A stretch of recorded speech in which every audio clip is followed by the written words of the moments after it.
இது வரைக்கும் நீங்கள் பார்த்த வீடியோலாம் பார்த்தீங்கன்னா நம்ம ஏரியாவில் நல்லா தண்ணி வளம் அதிகமாக இருக்குது. வயல்வெளிகள் பார்த்துருப்போம். இங்கே வந்து பாருங்கள், நம்ம ஊர்லேருந்து ஒரு 20 கிலோமீட்டருக்கு மேற்கேங்க. இங்கே வந்து மழை பெஞ்சா தான் தண்ணி.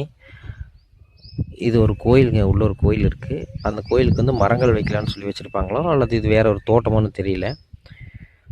நம்ம ஒரு மரங்கள் வச்சுட்டா ஆடு சாப்பிடக்கூடாதுங்கிறதுக்காக சுற்றி வரும் அந்த கம்பி வலை வைப்போம்ல, அப்போ வந்து கள்ளி வேலிகள் வச்சுருக்காங்க. இங்கே அதிகமாக அது இருந்திருக்குது. அதை எடுத்து நட்டியிருக்காங்க. அதுவே வந்து இப்போது பெரிய தாவரமாயிடுச்சு. அந்த உள்ளே வளர்ந்த மரங்கள் வந்து சரியாக வளரல. ஏதோ 1 2 மரம், இதோ அது ஒரு மரம் வளர்ந்துருக்கு. இதில் ஒன்று வந்திருக்கு. ஸோ இங்கே ஒன்றையும் காணோம். இங்கே மாதிரி நிறைய கள்ளிகள் அப்படியே அடுக்கியிருக்காங்க, தெரியுங்களா? ஸோ அங்கேயும் ஒன்றும் இல்லை. அதுக்கு அடுத்தது பார்த்திங்கன்னா ஒரு மரம் வளர்ந்துருக்கு. ஏதோ தோட்டம் மாதிரி அமைக்க பார்த்துருக்காங்க. இங்கே தெலுங்கு ஏறுவாங்கள்ல, இப்போது கருப்பட்டி காய்ச்சறதுக்காக அந்த பதநீர் அப்படின்னு சொல்லுவோம்ல, அது கேன் வச்சுருக்காங்க.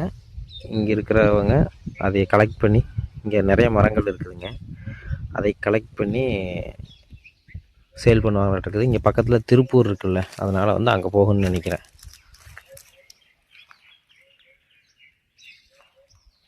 அமைதியாக இருக்குது. ஸோ இது வழியாக போனேன், அப்படியே பார்த்து உங்களுக்கு காமிக்கலான்னு தோணுச்சு. சரி, ஓகே, பாய்.